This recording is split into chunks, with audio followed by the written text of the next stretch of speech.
यीशु मसीह के नाम से सबको जय मसीह की। आज का वचन है गलातियों के पत्री उसका 4 अध्याय 8 वचन। पहले तो तुम परमेश्वर को न जानकर उनके दास थे, जो स्वभाव से परमेश्वर नहीं, पर अब जो तुमने परमेश्वर को पहचान लिया, वरन परमेश्वर ने तुमको पहचाना, तो उन निर्बल और निकम्मी आदि शिक्षा की बातों की ओर क्यों फिरते हो, जिनके तुम दोबारा दास होना चाहते हो। मेरे प्रियो, यहाँ पर पवित्र प्रेरित पौलुस, जो कि परमेश्वर प्रभु यीशु का सेवा करता था, प्रभु यीशु मसीह के दर्शन पाकर वह प्रभु यीशु मसीह की ओर से चुना हुआ प्रेरित था। वह प्रभु यीशु मसीह का सुसमाचार जगह जगह जाकर सुनाता था।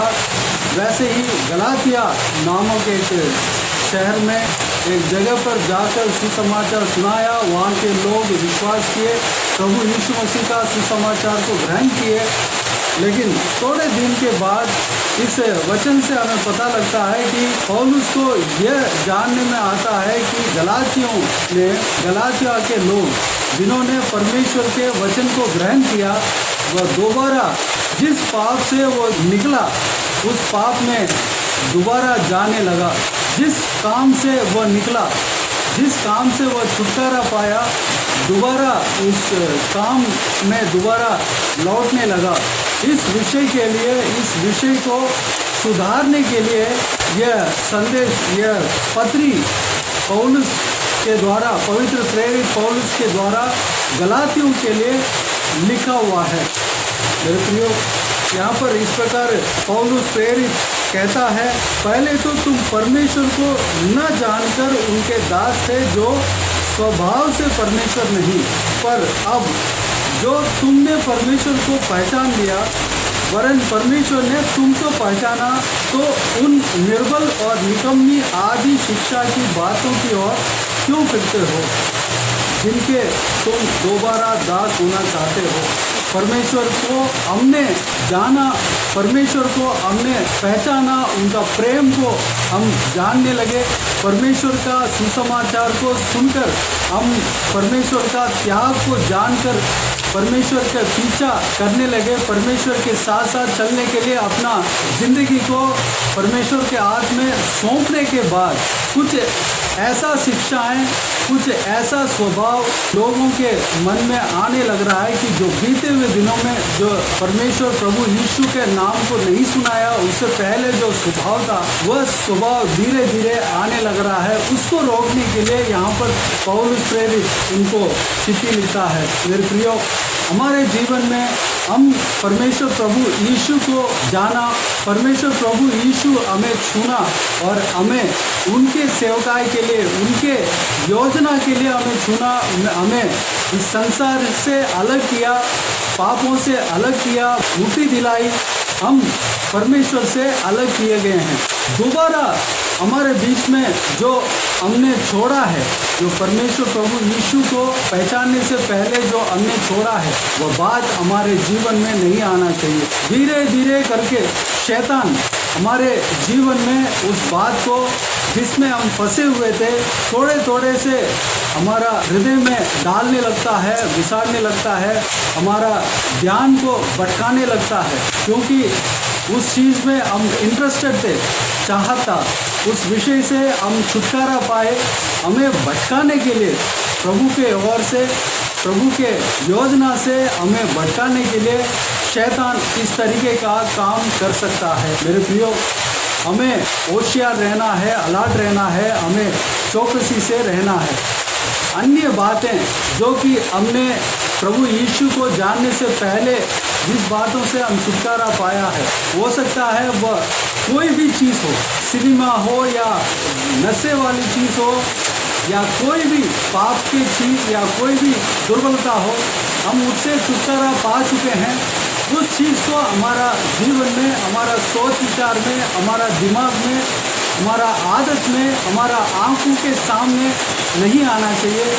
इसके लिए हमें चौकसी से रहना है। प्रभु यीशु के उपस्थिति से हम निकलने लगते हैं, हम अपने दिमाग को एंटरटेनमेंट की ओर थोड़ा दुनिया की ओर जब हम फेरते हैं तो शैतान काम करने लगता है। हमें क्या करना है? प्रभु यीशु के ऊपर जो विश्वास हमने रखा है उस विश्वास में हम स्थिर रहना है, प्रार्थना में बने रहना है। जो प्रभु यीशु ने हमें बुलाया है, जिस विषय के लिए हमें बुलाया है, उस विषय को करने में, पूरा करने में हम अपने तन मन से लगना है। प्रभु का वचन को पढ़ना है, उसको ध्यान देना, उस पर ध्यान देना है, उस बहुमूल्य वचन को मनन करने में लगना है। और इस संसार की बातें हमारे जीवन में नहीं आना चाहिए। उसके लिए हम अपने आप को प्रार्थनाओं से सुरक्षा करना है।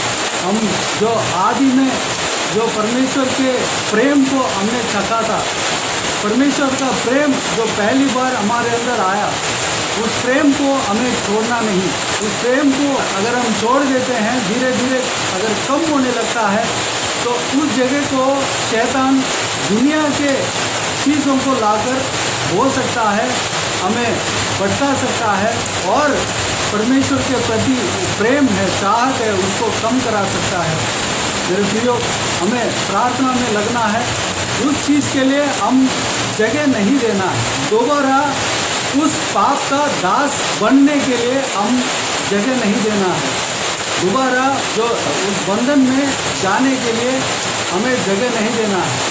शैतान ऐसे ही काम करता है, थोड़ा सा हमारा हृदय में बोता है, वह धीरे धीरे बढ़ने लगता है। आखिर में अगर हम प्रार्थना में कम हैं, वचन पढ़ने में हम कम समय दे रहे हैं, पहले की तरह नहीं दे रहे हैं, तो शैतान हमारा हृदय में बोया है, वह बढ़ने लगता है और धीरे धीरे हमारा हृदय में जगह बनने लगता है। उसके बाद हम दोबारा उस बंधन में, उस गुलामी में जाने का खतरा रहता है। मेरे प्रियो, इस विषय में हमें चौकसी से रहना है। चाहे कुछ भी हो, हमारा जो एक रूटीन है, जो परमेश्वर के साथ चलने का एक रूटीन बना हुआ है, उसको ना छोड़ें, प्रार्थना को ना छोड़ें। भोर के समय में उठकर प्रार्थना करने का वो आदत को ना छोड़ें, कम ना करें। बाइबल पढ़ने का आदत को कम ना करें। कलीसिया में जाने का आदत को कम ना करें। परमेश्वर का संदेश को सुनने का आदत को कम ना करें। उपवास के समय में उपवास करने का आदत को कम ना करें। अगर प्रभु यीशु को स्तुति आराधना करने का आदत को कम ना करें, बल्कि ये सारा आदतें हमारा जीवन में बढ़ने पाए, इसके लिए हम प्रयास करें। प्रभु यीशु हमारा जीवन में क्या चाहत रखा है, क्या काम रखा है, उस काम को हमें जानना है।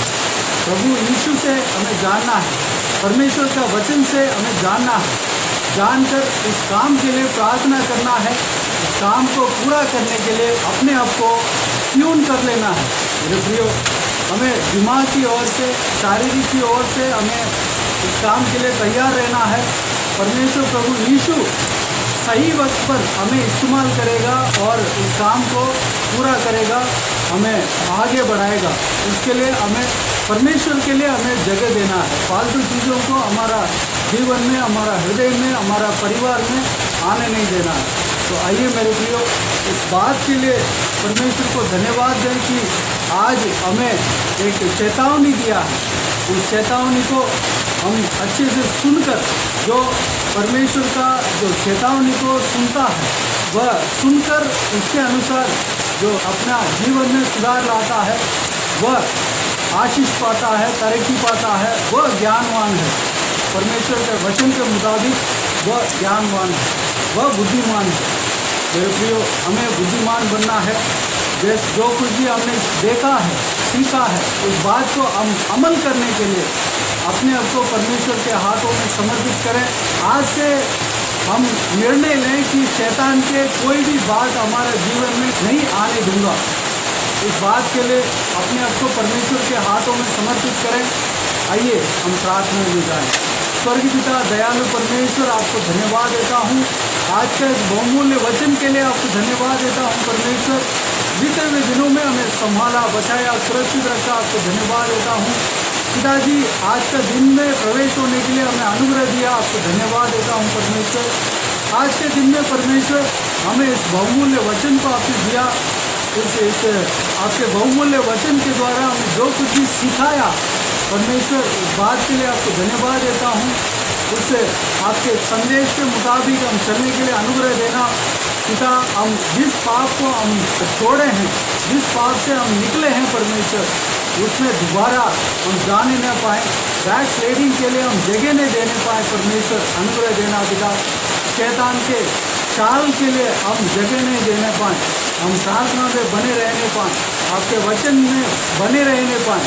जो रूटीन है, जो आपने बताया है, उस बात को हम अपना जीवन में परमेश्वर हमेशा करते रहने के लिए, जो कि प्रार्थना, वचन पढ़ना, आपके बहुमूल्य वचन को पढ़ना, मनन करना, आपको स्तुति आराधना करना, कलीसिया में जाना, उपवास के समय में उपवास करके प्रार्थना करना, हर एक चीज़ के लिए प्रार्थना करना, चीज़ के लिए प्रार्थना करने के लिए आपने कहा, सारे बातों के लिए प्रार्थना करना, ये सारे बातों को हम परमेश्वर अपनाने पाए, हम हमेशा इस कार्य को करने पाए, बल्कि इस काम में आगे बढ़ने पाए, तरक्की लाने पाए परमेश्वर, ताकि हम आपके योजना के अनुसार चल सके, आपका जो योजना है हमारा जीवन में पूरा हो सके। परमेश्वर अनुग्रह देना, हमें इस्तेमाल करना, हमें और आगे बढ़ाना, हम चौकसी से रहने के लिए अनुग्रह देना। पिता, धन्यवाद देता हूँ और ये सारे बातों को आपके हाथों में सौंपते हैं परमेश्वर।